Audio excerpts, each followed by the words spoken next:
오늘은 우리는 교회입니다 19번째 시간으로 사도행전 6장 1절부터 7절까지 말씀을 통해서 함께 지어져가는 교회, 함께 지어져가는 교회라는 제목으로 함께 말씀을 나누겠습니다. 짐 푸트먼 목사님의 교회는 팀이다 라고 하는 책이 있습니다. 이 책을 읽으면서 처음에 조금 낯설기도 하면서 충격적인 이야기들, 또 어쩌면 익숙한 이야기를 본 적이 있습니다. 이 짐 푸트먼 목사님이 담임하는 교회는 1997년에 개척해서 단 4가정으로 시작을 했는데, 이 책이 쓰여질 당시 2016년에 미국에 8,000명이 모이는 성도가 모이는 교회로 성장하게 됩니다. 이 목사님이 가지고 있는 이력은 좀 특이한데요, 레슬링 대표로 활약을 합니다. 미국 레슬링 대표로. 처음 교회를 개척하고 시작하면서 이 목사님이 가지고 있던 생각이 뭐냐, 내가 극단적인 인간의 한계와 싸우는 레슬링까지 했는데 교회 운영하고 교회를 이끌어가는 것이 뭐 그렇게 어렵겠냐라고 생각을 했습니다. 또 게다가 교회에 모여있는 사람들은 어떤 사람이냐, 예수님의 마음을 품고 변화되기를 바라고 또 변화된 그리스도인이라고 부르는 사람들이 모이기 때문이라는 거죠.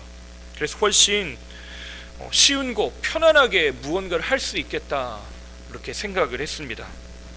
또 설령 그게 어려울지라도 대부분의 그리스도인들은 하나님을 만나는 법, 또 문제를 해결하는 법에 대해서 들어왔고 이해하고 있고 또 실제로 그렇게 반응하고 있기 때문에 이 문제들을 얼마든지 극복할 수 있을 거라고 생각했습니다.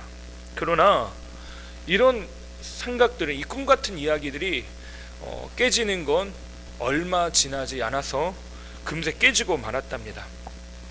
짐 푸트먼 목사님의 표현에 의하면 교회를 섬기면서 발견하게 된 것이 나도 모르는 사이에 모든 것이 악몽이었다라고 말을 했습니다. 교회 생활이 악몽이었다라고 하는 표현인 겁니다. 심지어 이분은 담임 목사인데 교회가 악몽이라고 하는 것은 정말로 끔찍하고 끔찍한 겁니다. 내가 오늘 일해야 되는 일터가 악몽 같은 곳이다 라고 한다면 대부분 이직을 결심한다든지 사표를 가슴에 묻고 넣어두고 출근하는 일들이 허다하겠죠. 목사님이 마주한 현실은 무엇이었냐, 각종 회의와 모임은 예수님을 세상에 전하는 일과 전혀 무관한 일들이었답니다. 작은 일로 감정을 소모하고 시간을, 너무나도 많은 것들을 이 회의하고 서로 다투는 것에 소비하기 시작했대요. 교회는 어떠한 성장도 없고 뒷걸음질만 치기 시작하는 겁니다. 하나님을 사랑하는 사람들이 모였지만 교회는 사명을 지닌 팀이 아니라, 한 팀이 아니라 그 어떤 것으로도 뭉쳐지지 않는 모래알 같은 집단이었답니다. 승리가 무엇인지 서로 의견이 다르고 어디로 가야 할지 의견이 분분합니다.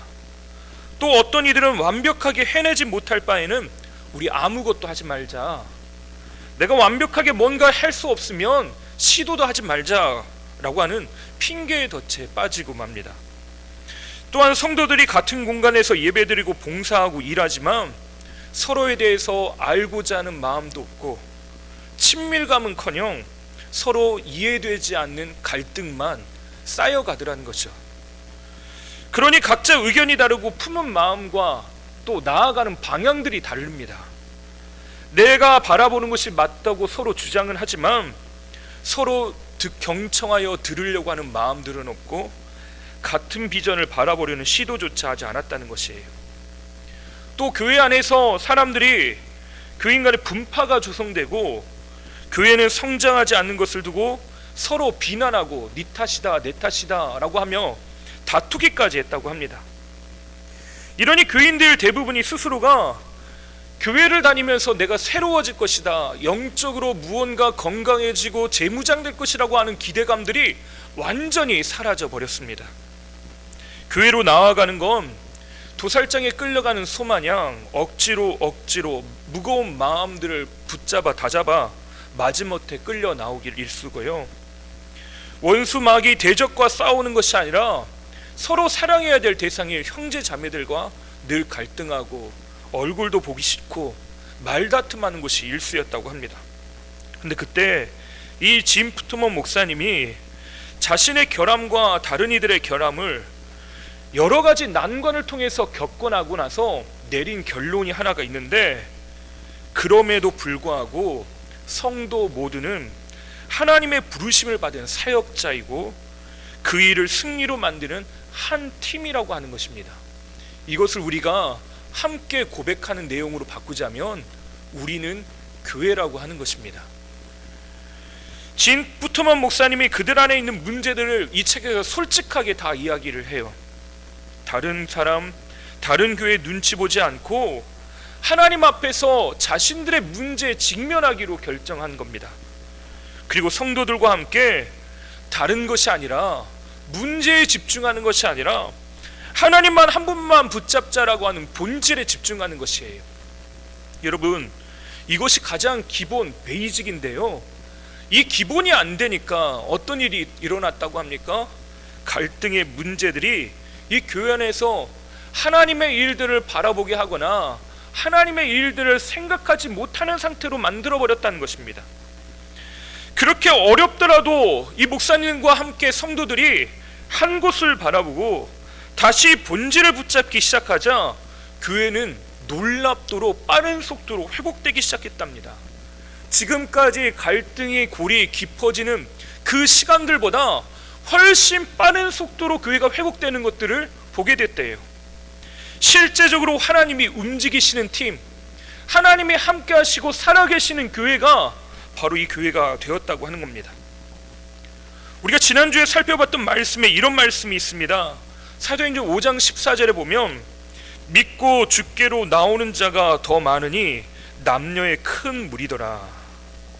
이 말을 우리가 쉽게 하는 표현으로 하자면 초대교회에 부흥이 임했다는 긍정적인 보고를 하고 있는 겁니다. 초대교회의 성도들이 넘쳐나고 믿는 자의 숫자가 넘쳐났다, 주께로 그렇게 헌신하는 사람들이 늘어났다라고 하는 놀라운 이야기가 기록되어 있습니다. 심지어는 5장 42절에 보면 그들에게 임한 부흥이 매일을 어떻게 살아야 되는지 그 삶의 태도와 삶의 방식까지도 결정했다라고 합니다. 그것이 무엇입니까? 우리 5장 42절을 함께 읽어보겠습니다. 그들이 날마다 성전에 있든지 집에 있든지 예수는 그리스도라고 가르치기와 전도하기를 그치지 아니하니라. 아멘. 그들의 인생을 통해서 하나님이 나타나고 드러나고 하나님이 일하시는 것을 입으로 간증하는 일들이 끊이지 않았다라고 이야기하고 있어요. 이런 교회의 모습이 어떤 교회의 모습일까요? 모일 때마다 예수님의 이야기가 넘쳐나요. 예수님이 나를 만나주셨다, 나와 함께 하셨다. 굳이 제가 이것을 떠올려 봤더니 여러분은 오늘 이 영상을, 아까 봤던 영상을 처음 보셨겠지만 저는 여러 차례 봤습니다 이미. 이 영상을 봐서인지 모르겠지만 자꾸 그 장면이 떠올랐습니다. 청년부와 함께 수련의 마지막 저녁에 함께 떡을 떼고 서로 격려하고 위로하는 시간을 가졌습니다. 처음에는 이제 가서 만나고 제가 그렇게 이야기해요. 우리는 한 몸이다. 가서 우리가 한 몸에 서로 격려해주고 위로해주자. 그리고 서로 동성끼리는 꼭 안아줬으면 좋겠다. 그러면 1분도 안 되고 10초? 눈도 못 마주치고 이러다가 그냥 끝납니다. 근데 한 번, 두 번 돌다 보면 어떤 일이 일어나냐면요, 서로 눈을 마주치다가 울어요. 제가 울린 것도 아닌데요, 막 사람들이 웁니다. 그리고요 끌어안고 엉엉 웁니다. 같이 있어줘서 고맙다고, 함께 있어줘서 고맙다고. 제가 초대교회의 모습이 어떨까라고 하는 생각을 하다가 이런 장면이 떠올랐습니다. 서로 떡을 떼고 교제하고 자기가 가진 것을 나누고 위로하고 힘을 주고 그들의 형편들을 헤아리고 이해하는 마음이 초대교회 안에 가득했을 것이라는 거죠. 완벽한 모습, 완벽하게 생각하고 구현하지 못할지라도 우리 안에 그런 일들이 일어나는 것이 초대교회의 일상이었다는 거죠. 정도의 차이, 또 다가가는 방법의 차이는 있을지 모르겠지만 초대교회 모습이 그랬다는 겁니다. 우리가 생각하는 은혜 가득한 모습의 교회가 바로 그런 교회입니다. 여러분, 우리 교회가 그런 교회인 줄 믿습니다. 예, 여러분 이럴 땐 큰 소리로 해야지 오해가 없습니다. 예, 여러분 그런 교회인 줄 믿습니다. 아멘. 예. 환난과 핍박 중에 믿음으로 살아낸 초대교회 안에 온전히 하나님의 일들이 구현되고 있었다는 것이에요. 그런데가 여기서 중요합니다. 그러나 그때라고 시작하는 오늘 우리가 읽은 1절 말씀을 우리 굉장히 당혹스럽게 만듭니다. 1절 말씀을 함께 읽어볼까요? 그때 제자가 더 많아졌는데 헬라파 유대인들이 자기의 과부들이 매일의 구제에 빠짐으로 히브리파 사람을 원망하니. 지금 무슨 이야기가 있냐면요, 제가 빨간색으로 그때라고 하는 것에 여러분 강조를 해두었습니다. 그때라고 하는 말은요, 시간에 이어지는 사건이라는 거죠. 인과 앞의 사건과 인과관계가 있다는 겁니다. 지금 앞에 이야기가 뭐였냐? 5장 42절 우리가 읽어봤던 것처럼 그들이 날마다 성전에 있든지 집에 있든지 예수는 그리스도라 가르치기와 전도하기를 그치지 않았다. 믿는 사람의 숫자가 늘어나고 그 교회 안에 풍성한 은혜가 임하였다라고 이야기했어요. 근데 그때에 사람들이 엉엉 부둥켜 안고 울면서 서로 격려하고, 네가 함께 우리 교회 멤버고 함께 교회 다니고 나를 위해서 기도해줘서 고맙고 나를 이렇게 격려해주고 위로해줘서 너무 고마워 라고 하는 그때에 무슨 일이 일어났답니까? 제자가 많아졌는데 그 일 때문에 서로 안에 원망이 찾아왔다는 이야기가 기록이 되어 있습니다. 저는 이렇게 인과관계가 이어지고 있는 것이 솔직하게 잘 이해가 안 됩니다. 지금 어떤 모습이냐면요, 예배를 함께 드리면 큰 은혜가 임해요. 각자가요 예수님 사랑 때문에 울고 함께 기도하고 그 마음이 얼마나 풍성하고 좋은지 모릅니다. 너무나도 행복하더래요. 그런데 그때에 원망이 찾아오더라. 예, 이 은혜와 원망이라고 하는 단어는 제가 생각할 때는 좀처럼 어울리는 단어가 아닙니다. 심지어는 뭐라고 하냐면 제자가 더 많아졌는데, 제자가 어떤 존재입니까? 제자는요 자신의 삶을 예수님께 온전히 헌신하고 자신의 삶을 내어드리면서 나는 이제 예수님의 방법, 예수님의 뜻대로 살겠습니다라고 결단하고 실제로 그 십자가를 짊어지고 따라가는 사람이 제자입니다. 우리가 공부로 배우는 제자 이상으로 이때 당시에 제자가 가지고 있는 의미는요 남다른 의미예요. 예수님의 십자가 사건을 직접 본 사람, 목격한 사람, 그 현장에 있던 사람들이 거의 대부분 대다수예요. 그런 사람들이 예수님을 믿고 따르기로 결단한다는 것, 큰 죽음의 위협의 환난 가운데 있었던 핍박 가운데 있던 이들이 제자가 되기로 결단하는 것은요, 내가 제자 훈련을 받기로 결단하는 것 이상의 결단들이 필요한 겁니다. 생사의 갈림길에 놓이는 때 나는 예수님을 선택하겠다라고 하는 사람들이 늘었다는 거예요. 그 사람들이 더 많아졌는데 구제의 문제로 히브리파 유대인, 헬라파 유대인 서로 파벌이 나눠지고 원망과 다툼이 일어났다는 것입니다. 교회 내에 예배 시간은 너무 행복하고 좋은데 따로따로 모이면 냉기가 흐르더래요. 빈자리가 없이 사람들로 가득 채워졌습니다. 4,000명, 5,000명, 셀 수 없는 수많은 사람들이 교회로 몰려들었어요. 예수님을 따르겠다고 가정과 일터에서 새로운 삶을 살겠다고 결단하면서 회개하고 주 앞에 돌아온 사람 허다한 무리들이 있었던 것이 이 초대교회입니다. 그런데 어떻게 했다고요? 너는 내 편, 너는 다른 편, 너는 내 말을 따르는 사람, 너는 나에게 필요한 사람, 없는 사람, 서로를 구분짓기 시작했다는 거예요. 서로 원망하고 다퉜다. 여러분, 이것이 왜 이런 일들이 일어났을까요?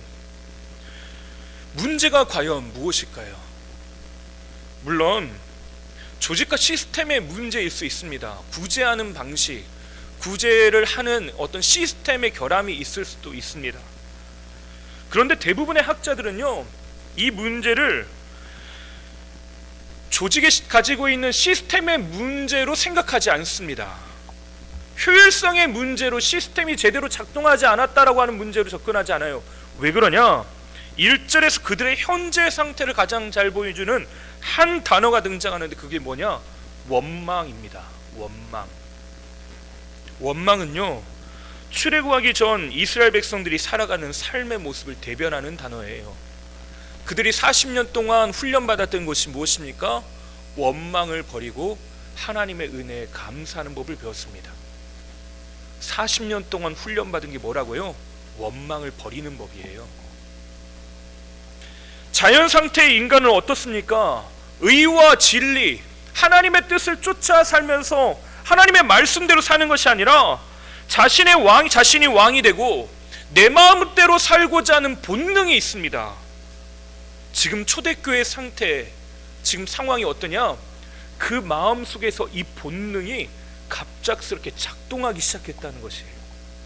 결국 이것은요, 아무리 겉으로 봤을 때 은혜가 풍성하고 아무리 좋아 보일지라도 날마다 깨어있지 않으면 본질, 가장 중요한 기본을 잃어버리고 놓칠 수 있다는 경고의 말입니다.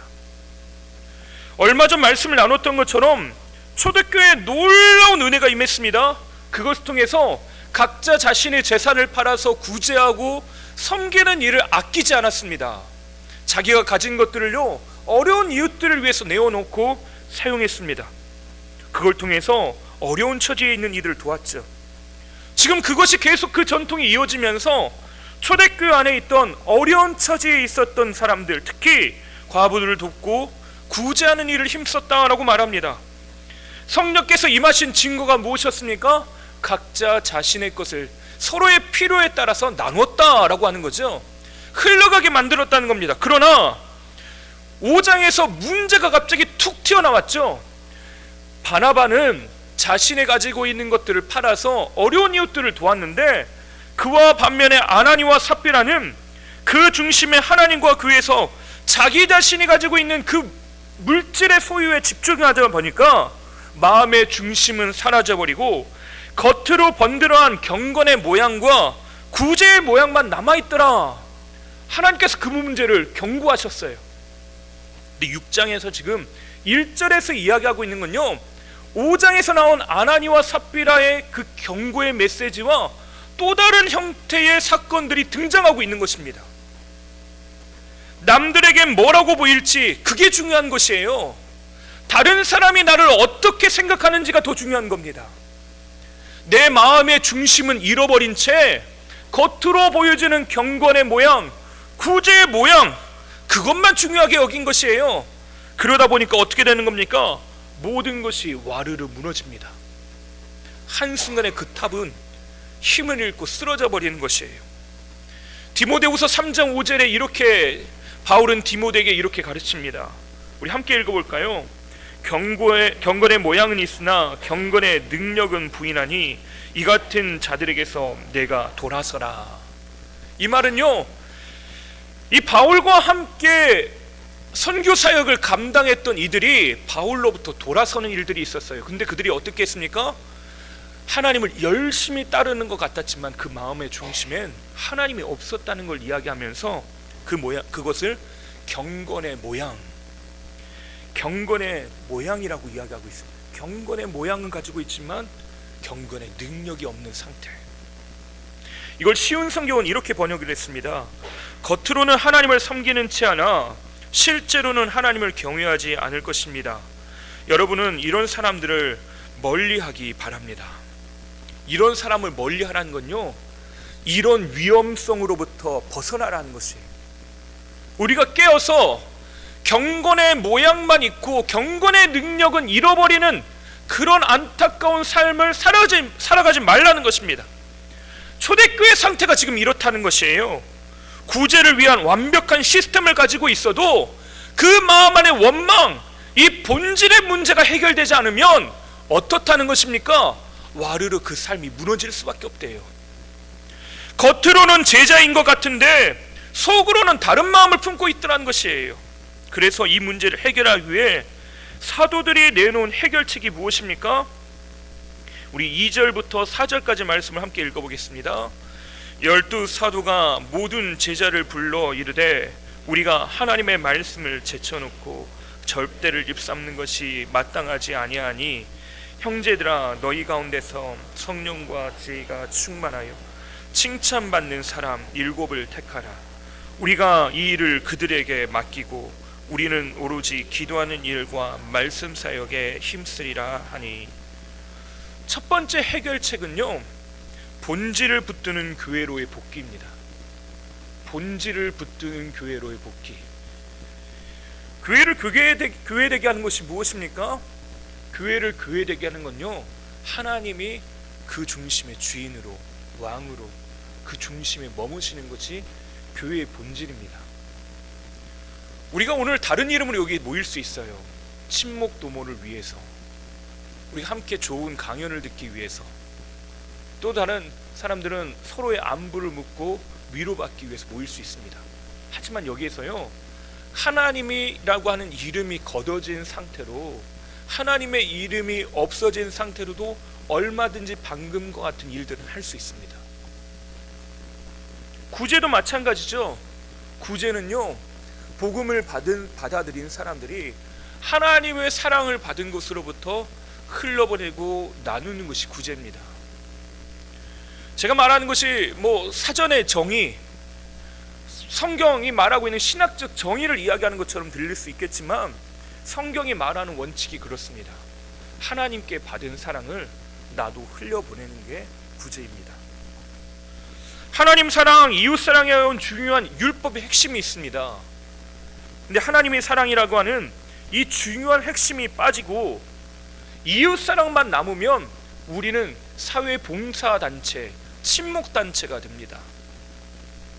기독교 신앙은요, 선한 일, 이웃 사랑이 구원을 담보하는 것이 아니라고 하는 것을 분명히 이야기합니다.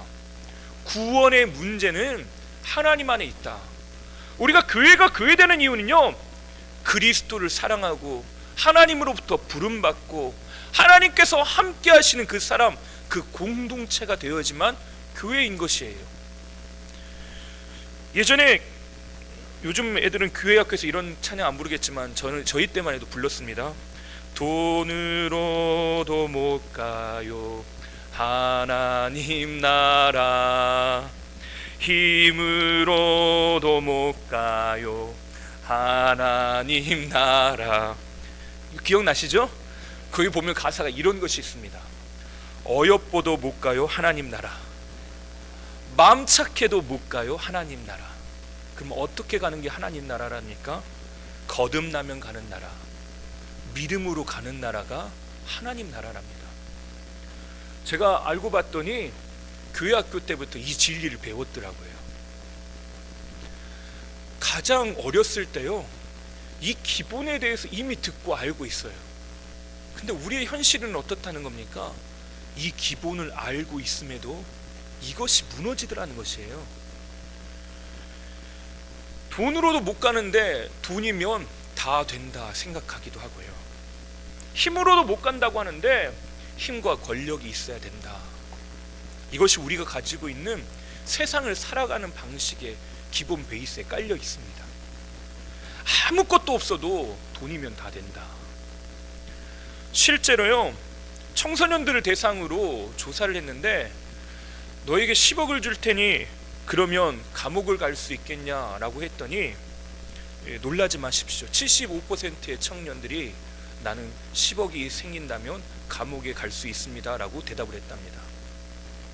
돈이면 다 된다라고 하는 가치가 아이들의 인생에 깔려 있는 것입니다. 근데 이게 아이들만의 문제일까요? 우리도 그렇습니다. 돈 있으면 다 된다. 그게 우리가 가지고 있는 생각이에요. 그러니까 구제도 어떻게 했다는 겁니까? 돈으로 했다는 거죠. 지금 현재 초대교회가 하고 있는 것이 구제를 뭘로 했다는 겁니까? 돈으로 했다는 겁니다. 하나님의 마음으로 하는 것이 아니라 돈으로 한 거예요. 그런데 어떻다고요? 마음이 착해도 선한 일을 해도 그것이 하나님 나라를 이루는 도구가 아니래요. 무엇이 먼저랍니까? 거듭나는 것, 믿음으로 사는 것, 그것이 실제적으로 우리의 삶에 구현되는 것이 뭐라는 것입니까? 윤리적이고 도덕적이고 선하게 사는 삶, 우리를 통해서 그 사랑이 흘러가게 만드는 것이 원동력이 무엇이라는 겁니까? 내 마음 안에 터진 웅덩이와 같이 하나님의 마음을, 우리가 세상에 선한 일들 하려고 하지만 발버둥 쳐지만 안 되는 것, 그것을 쫓아 사는 인생이 아니라 하나님이 우리 가운데 영원히 샘솟는, 영원히 마르지 않는 샘으로 내 안에 거하시는 것, 그것이 가장 중요한 문제라는 것입니다. 그 샘이 솟아나지 않으면 결국 터진 웅덩이와 같고 가두지 못하는 웅덩이와 같은 삶이 우리의 모습이 될 수밖에 없다는 것이에요. 그래서 기독교 신앙이 타락하면요, 제일 먼저 나타나는 것이 도덕적인 부패입니다. 교회도 그래요. 매스컴에 떠들고 매스컴에 나오는 교회의 문제들은 항상 도덕적인 문제가 나옵니다. 교회가 왜 저래? 교회가 어떻게 그럴 수 있어? 왜 그렇습니까? 이 안에 영원한 샘물이 솟아나지 않기 때문에 그런 겁니다. 우리 안에 그런 샘물이 솟아나지 않으면요, 우리도 똑같은 상태예요. 누구 뭐라 할 거 없습니다. 내가 문제인 거예요, 내가. 그런데 그래서 많은 교회들이 어떤 방식을 하냐, 도덕성 회복에 대해서 열을 올립니다. 더 많은 구제, 더 많은 선한 일들, 선한 사업들 중요합니다. 굉장히 중요해요. 하지만 말씀드린 것처럼 우리가 민감하게 생각했던 건 무엇이냐? 우리는 본질을 놓치지 않았느냐, 우리가 본질을 잃어버리지 않았느냐라고 하는 첫 단추를 다시 한번 살펴봐야 하는 것입니다. 성경은 하나님을 향한 사랑과 신뢰가 회복돼야지만 그것이 온전한 신앙이라고 합니다. 만약 우리가 선한 일을 해야지만 선한 그리스도인이라고 한다면 그 두렙돈에 헌금을 드렸던 과부는요, 선한 사람이 아닙니다. 왜냐? 구제도 할 수 없을 뿐만 아니라 하나님 앞에 드릴 것도 없기 때문에 그래요. 몸이 불편해서 하나님 나를 고쳐주세요라고 외쳤던 수많은 병자들, 그 환자들은, 성경 속에 있는 사람들은요, 그 사람들은 죄송하지만 만약 그 기준을 삼는다면 선한 사람이 결코 될 수가 없어요. 그런데 주님은 항상 그들에게 가서 뭐라고 말씀하십니까? 하나님 나라의 구원에 대해서 이야기합니다. 심지어 그들의 인생 가운데 찾아가서 그들의 마음의 중심에 있는 그 하나님, 그 하나님을 향한 마음들을 보시고 믿음을 보시면서 뭐라고 하십니까? 그들에게 하나님의 나라가 임하였다. 그러면서 그들의 삶의 현실, 질병의 문제, 가난의 문제, 외톨이와 따돌림의 문제, 그 문제들을 하나하나 하나님께서 회복시키기 시작하십니다. 하나님을 닮은 인격은 어디로부터 나오냐? 하나님을 바라보는 것부터 시작된다는 것입니다. 마찬가지로 구제받고 나누는 일들, 그것의 본질은 어디서부터 시작되냐? 말씀 사역과 기도에서부터 시작된다라고 이야기합니다. 사라절에서 보니까 오로지 기도하는 일과 말씀 사역에 힘쓰기로 결단했다고 이야기하죠.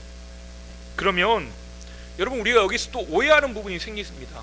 사도들은 아무것도 안 하고 여기 세움받은 7 집사라고 불리는 평신도 리더들에게 오로지 일들만 집중되어지고 그들은 말씀도 안 보고 기도도 안 했다, 그거는 사도들에게 해당되는 이야기다라고 오해할 수 있습니다.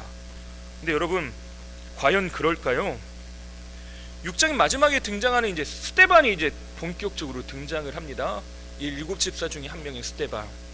스데반이 뭐 하고 있는지 읽어보시면, 눈으로 쓱 훑어보시면 아시겠지만 설교하고 있습니다. 말씀을 전하고 있어요. 그는 구제만 감당했습니까? 말씀을 전하다 순교합니다. 집사 빌립이 있습니다. 이 집사 빌립은요, 에티오피아 여왕 간덱의 국고를 맡은 네시에게 복음을 전합니다. 전도하고 있어요.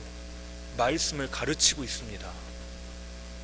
가는 곳마다 전도를 하고 놀라운 일들이 그에게 일어납니다. 다시 말해 초대교회가요, 지금 누구에게만 하나님의 말씀 기도하는 사역을 맡겨버리고 나는 그것과 상관없는 존재라고 한 게 아니라 뭐라고 있냐, 모든 성도들이 거기에 초점을 맞추고 있었다는 것이에요. 그랬더니 어떤 일이 일어납니까? 시스템의 부조와 비효율성을 극복하기 시작하더라는 것이에요. 가지고 있던 원망들, 가장 본질적인 문제들, 조직과 공동체가 가지고 있던 문제들을 하나하나 아우르면서 해결하면서 세워가기 시작하더라는 것입니다. 복음이 살게 하고 복음으로 살아나게 됐다는 거죠. 에베소 2장 20절에 보면 교회를 이렇게 이야기합니다. 너희는 사도들과 선지자들의 터 위에 세우심을 입은 자라, 그리스도 예수께서 친히 모퉁이 돌이 되셨느니라. 교회의 본질은 예수 그리스도라는 거죠. 그분이 모퉁이 돌 되셔야지만 교회가 되는 겁니다. 이게 본질이라는 것이에요. 이것이 결국 어떻게 나타납니까? 7절에 이렇게 이야기합니다. 우리 함께 읽어볼까요? 하나님의 말씀이 점점 왕성하여 예루살렘에 있는 제자의 수가 더 심히 많아지고 허다한 제사장의 무리도 이 대호에 북종하니라. 결국 어떻게 됐다고요? 그때라고 하는 부정적인 내용들이 이것이 긍정적인 이야기로 바뀌기 시작합니다. 제자가 그때도 많아졌습니다. 근데 이 부정적인 상황들을 가운데 본질에 접근하기 시작하니까 7절의 결론이 그 하나님의 말씀이 점점 왕성하여져서 그들의 인생을 덮고 다스리기 시작하니까 예루살렘에 있던 제자의 수가 더 많아지더라. 무엇이 이렇게 만들었다고요? 본질을 붙잡는 것으로부터 시작된 겁니다. 두 번째 해결책은 사람을 세우는 교회로 나아갑니다. 사람을 세웁니다. 오늘 우리가 읽은 말씀 1절 보면 제자는 특정한 누군가에게 주어지는 직분, 직임이 아니라는 걸 여러분 잘 아실 겁니다. 지금 여기에서 세우는 집사, 디컨이라고 불렸던 이 집사만 세운 게 아닙니다. 제자의 수가 늘어났다라고 하는 것이 더 큰 인상적인 이야기입니다. 집사의 수가 늘어나더라 라고 성경이 이야기하지 않아요. 뭐라고 합니까? 제자의 수가 늘어나더라. 제자는요, 특정 누군가에게 주어지는 직임, 직분이 아닙니다. 모든 그리스도인들이 살아내야 되는 방식이 제자인 거죠. 예수를 따르는 모든 사람에게 주어진 정체성이 바로 제자입니다. 2절부터 4절까지 말씀을 우리가 함께 봤던 것처럼 사람을 아무렇게나 세우지 않았을 뿐더러 모든 일을 특별한 능력을 가진 소수의 몇 사람들이 독점하지 않습니다. 그걸 어떻게 했다고요? 나눴다는 겁니다.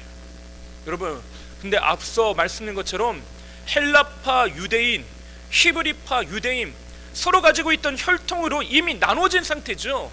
그거에 갈등이 있었습니다. 근데 갈등이 있었는데 어떻게 했다고요? 함께 한 마음으로 서로의 짐을 나누어지는 것 가운데 교회가 헌신하기 시작했다는 겁니다. 함께 서로의 짐을 나눠지기 시작했대요. 하나님의 나라를 이루는 방식이 뭐라는 겁니까? 함께 더불어 이 일들을 이루어가는 것. 에베소서 2장 21절과 22절 우리 함께 읽어볼까요? 함께 읽어보겠습니다. 그의 안에서 건물마다 서로 연결하여 주 안에서 성전이 되어가고 너희도 성령 안에서 하나님이 거하실 처소가 되기 위하여 그리스도 예수 안에서 함께 지어져 가느니라. 에베소서에서 이야기하고 있는 교회는 어떤 겁니까? 서로 연결하여 성전이 되어 간답니다. 블록 하나하나가 쌓여지고 건물마다 연결되어서 그것이 교회가 된답니다. 다시 말해 우리가 모인 이 공동체가 교회라는 거죠. 함께 지어져 가는 공동체. 여기서 중요한 건 함께입니다. 서로에게 허물도 있고 부족함과 연약함이 있어요. 하지만 그것을 보지 않고 그것을 전부로 여기지 않고 어떻게 하기로 한다고요? 서로 껴안고 부둥켜 안기로 결단하는 것. 그렇게 먼저 찾아가고 그렇게 먼저 하기로 결단하는 것. 이것이 바로 초대교회가 했던 일이라는 겁니다. 교회 안에 임원 직분자를 세우는 것이 중요합니다. 이들이 실제적인 교회 리더로 각자의 역할에 따라 교회를 세워가는 통로로 쓰임받는 건 굉장히 중요한 일입니다. 근데 더불어 중요한 건요, 직분자 임원만을 세우는 것이 중요한 것이 아니라 사람을 세우는 것이 중요합니다. 제자를 세워가는 것이 중요해요. 교회된 우리가 각자가 교회로 서는 것이 중요한 것입니다. 오늘 우리 청년들이 찬양 부르고 앞에 나왔는데 제 가슴이 뭉클합니다. 여러분은 아마 더 하실 거라고 생각합니다. 다음 세대를 세워간다는 것은요, 사람을 세우는 너무나도 중요한 일입니다. 다음 세대가 없으면 미래는 없고요, 미래만 없는 게 아니라 오늘이 없습니다. 여러분, 왜 우리가 청년들이 앞에 나와서 찬양하는 게 큰 은혜가 됩니까? 왜 청년들이 하나님의 뜻대로 살아보겠다고 몸부림치는 걸 보며 왜 우리가 감동을 받습니까? 그들이 오늘을 하나님의 뜻대로 살고 있는 걸 우리가 눈으로 목격하기 때문에 그렇습니다.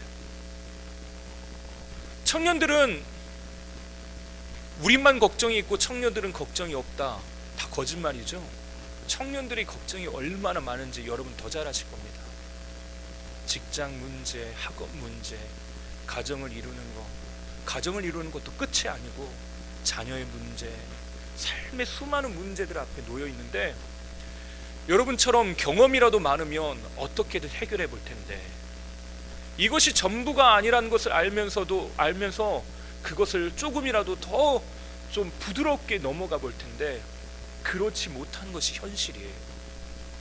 그런데 그럼에도 불구하고 하나님의 뜻대로 살아보겠다고 몸부림치며 살아가는 것이 얼마나 귀하고 아름다운지 모릅니다. 우리 안에 이 청년성이 회복되어야 합니다. 내가 힘들고 어렵지만요, 함께 하나님의 마음을 알아가고 하나님의 어떠한 분이신지 깨달아갈 뿐만 아니라 그 삶을 살기로 결단하는 것, 이것은 우리 모두가 해야 되는 것이에요.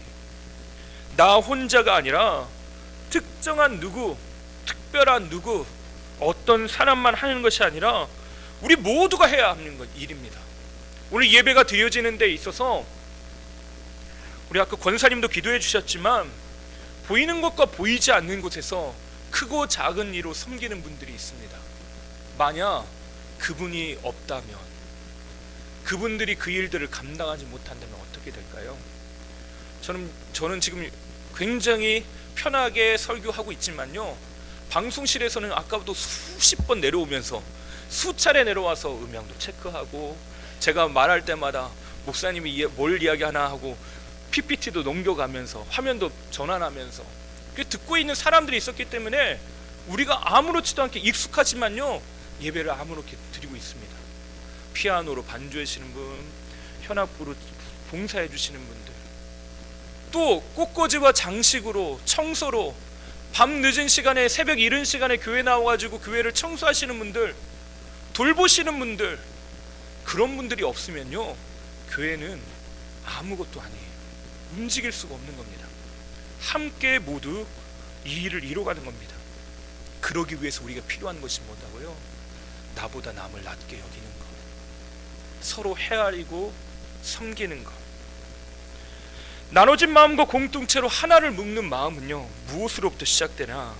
바로 그 본질을 붙들고 구제해야 했던 그 마음, 교회가 하나 되게 하는, 서로 짐을 나눠지는 그 마음으로 시작됩니다. 제가 시를 좀 이야기하다 보니까 많은 분들이 목사님은 시를 참 좋아하시는 그러시는데, 제가 시를 많이 아는 건 아니고요, 그냥 읽다가 보니까 좋은 것이 있어서 여러분과 나누는데, 오늘도 한가 읽어드리도록 하겠습니다. 담쟁이라고 하는 시입니다. 목소리는 좋지 않지만 제가 한번 읽어보겠습니다.